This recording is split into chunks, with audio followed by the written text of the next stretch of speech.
বন্ধুসকল, আপোনালোকে কেতিয়াবা ঘোঁৰা দৌৰৰ খেল দেখিছেনে? সেই ঘোঁৰা দৌৰত যিজনে ঘোঁৰা চালক, সেই ঘোঁৰা চালকজনে ঘোঁৰাটোক বৰকৈ কোবাই চাবুকিৰে। আৰু এই কোব যোনে সহ্য কৰিব পাৰে সিহে সেই ঘোঁৰাৰ ৰেচত জিকিব পাৰে। আৰু এই ঘোঁৰাটোক এইবাবে কোবোৱা হয় যে ঘোঁৰাটোক কষ্ট দিবলৈ নহয়, ঘোঁৰাটোক জিকাবলৈ।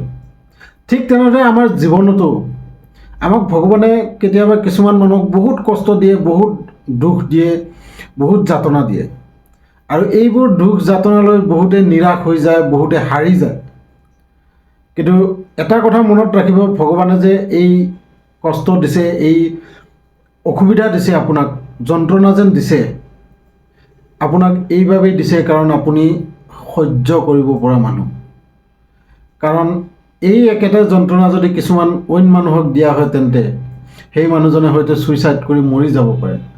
আৰু সেইবাবে আপুনি ভাবি লওক যে আপুনি এই পৃথিৱীৰ সেইজন ব্যক্তি যিজন ব্যক্তিক ভগৱানে নিজেই চিলেক্ট কৰিছে আৰু আপোনাৰ ওপৰত ইমানবোৰ দুখ যন্ত্ৰণা জাপি দিছে। আৰু এই জাপি দিয়াৰ পিছতো আপুনি নাভাবিব যেন আপুনি হাৰি যাব বুলি।